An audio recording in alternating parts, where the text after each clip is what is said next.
Nah, ada beberapa program yang ingin dilaksanakan Pak Prabowo. Selain dari makanan gratis, di pangan itu nanti dilaksanakan Pak Menteri, Pak Amran. Ada suatu kementerian baru akan didirikan kembali, yaitu Kementerian Perumahan. Tadi saya lihat, saya ketemu dengan mantan Ketua Umum REI, kalau tidak salah, ya.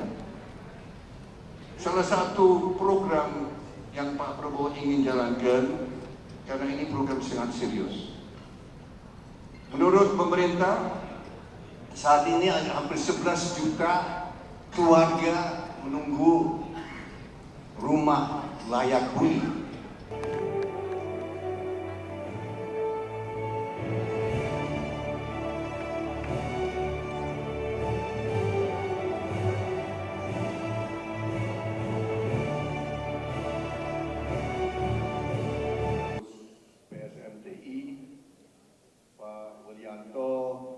Kawan saya. Ini ada anekdot Pak ya, ini cerita. Saya sudah diproses 2 kali Pak. Saya pernah ikut serta proses swadaya sembada itu. Saya bersaksi tahun 84, 85. Saya seorang pengusaha sudah lama. Saya kira saya lebih tua dari banyak di sini ya. Mayoritas di sini itu bocah-bocil di sini saya lihat. Termasuk Pak Amran. Saya bersaksi Pak Menteri, tahun 85 Indonesia eksportir beras, antara lain ke negara-negara seperti Vietnam. Tahun 85 Indonesia membantu negara Vietnam dengan ratusan ribu ton beras. Tahun 85 itu 84, 86 Vietnam mau kembalikan pinjaman beras itu. Indonesia kelebihan beras, Pak Amran. Bulog itu gudang-gudang penuh dengan beras. Sewaktu itu saya punya gagasan. Kalau Indonesia tidak perlu beras, Indonesia jual ke negara lain. Saya waktu pelakunya Pak. Saya jual beras Bulog ke negara tetangga namanya Filipina. Dan kita dibayar, dengan uang itu saya bayar ke Bulog Pak, waktu itu. So waktu itu perdagangan internasional kita lakukan karena Indonesia eksportir beras Pak. So nanti, kalau nanti Indonesia kelebihan beras Pak, saya menawarkan jasa saya Pak untuk Bapak. Kita ekspor ke negara-negara lain Pak. Banyak negara yang perlu beras, dan beras kita Pak. Saya bisa ulangi pengalaman saya tahun 85-86 Pak. Saya berbangga waktu itu.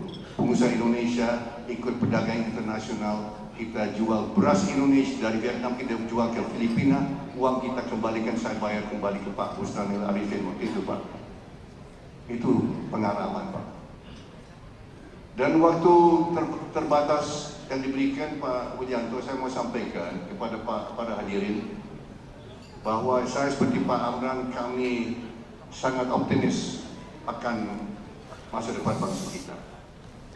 Tadi Pak Amran sampaikan bonus demografi.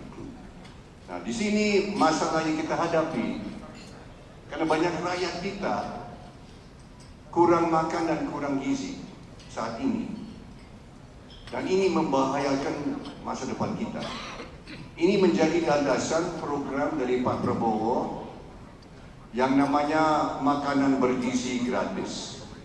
Ini bukan makan siang saja.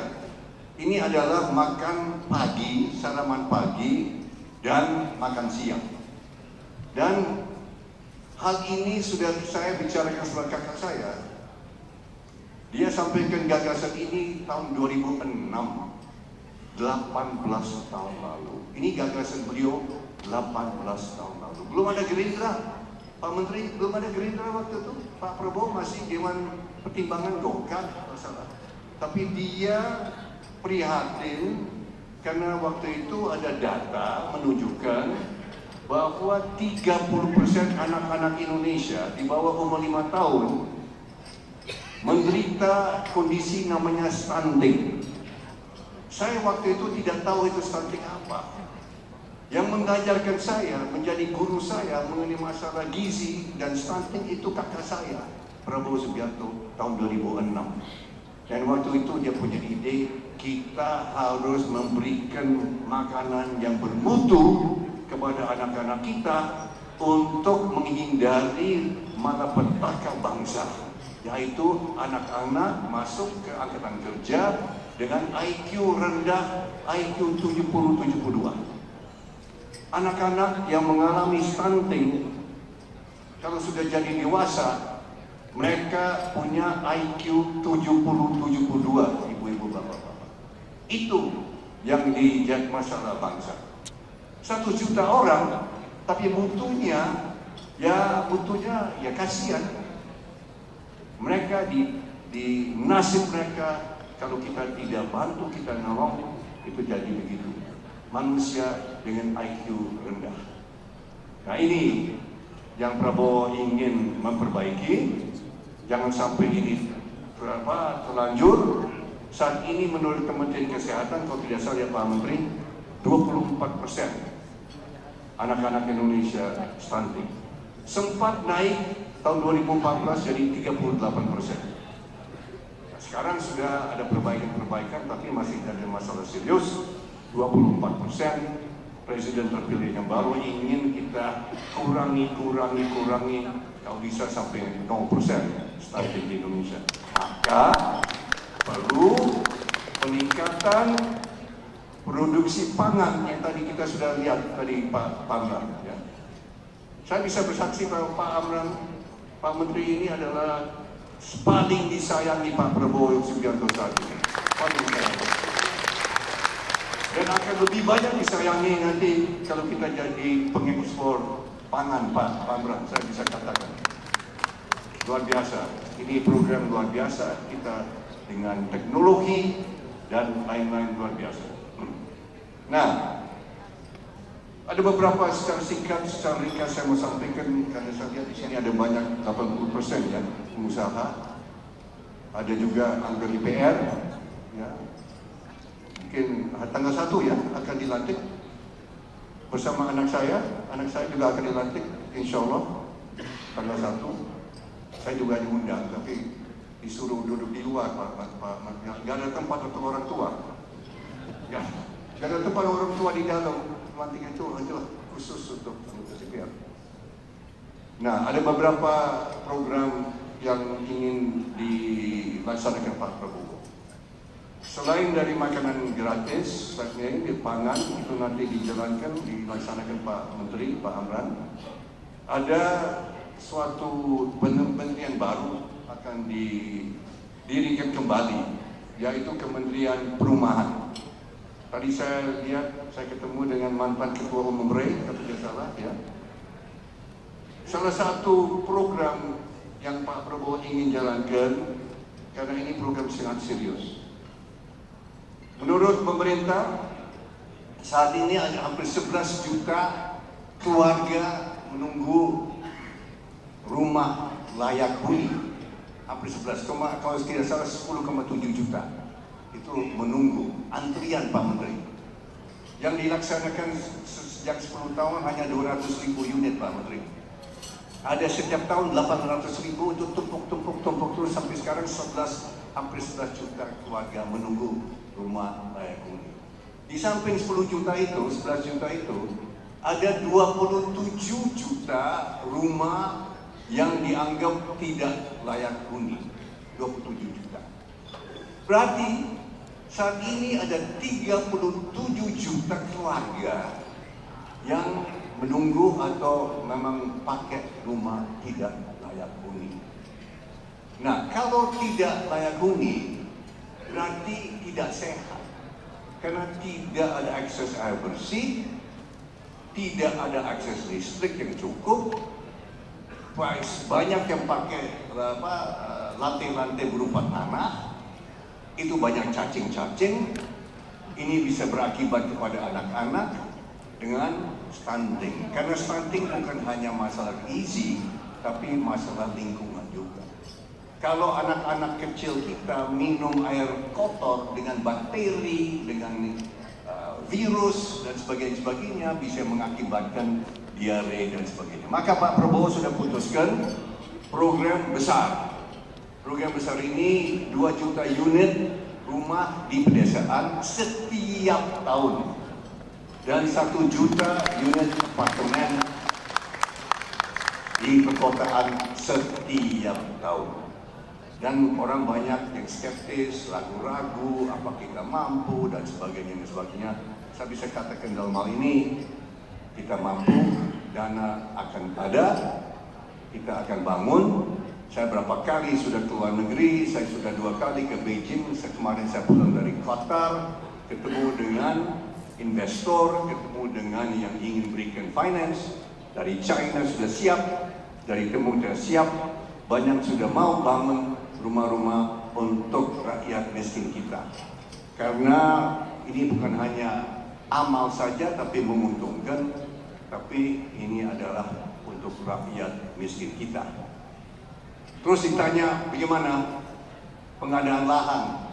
Saya kira Pak Menteri sudah tahu lahan itu sangat-sangat susah untuk akuisisi. So, yang pertama saya bisa katakan kita mulai di Jakarta. Di Jakarta ternyata ada perusahaan daerah namanya Pasar Jaya. Pasar Jaya memiliki 153 pasar. Ini sebetulnya sudah ide lama, tapi ternyata kepala daerah yang lama banyak omong-omong Pak Aman. Banyak no action talk only. Yang lama Pak, yang lama ya. Bapak ngerti kan yang saya maksudnya. Maka kita harus action. Yang saya Pak Prabowo sudah action, jangan omong-omong aja, action. Nah, yang akan kita laksanakan 153 pasar itu nanti kita akan jadikan kompleks perumahan. Rumah untuk rakyat miskin, Pak Menteri.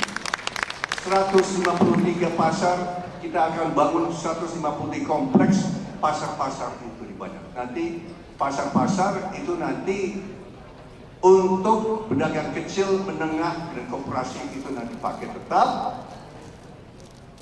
Yang akan bangun nanti kontraktor-kontraktor. So kalau ada bapak-bapak di sini yang hadir, yang anggota Gapensi atau anggota apa kontraktor silakan nanti bisa ikut partisipasi membangun gedung-gedung. Kita mau bikin seperti Singapura. Kalau Singapura Pak Willy, Singapura saya ketemu dengan HDB.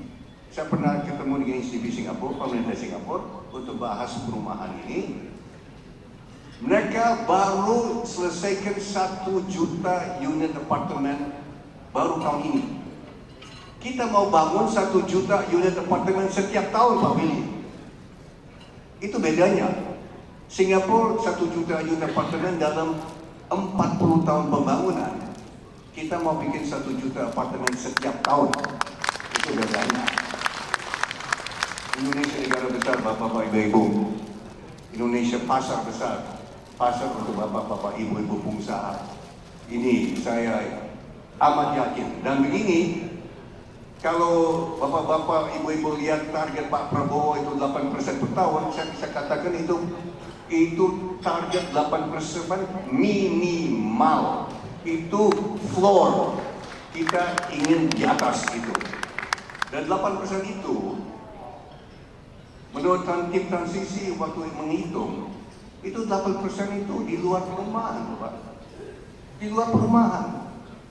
Dan kita sudah pelajari pengalaman di China. Betul sekarang, sejak 7 tahun di China, sektor perumahan, real estate mandek. Ya, betul Pak. Ya, bapak-bapak mungkin ikut juga ya, invest di China ya. Mandek.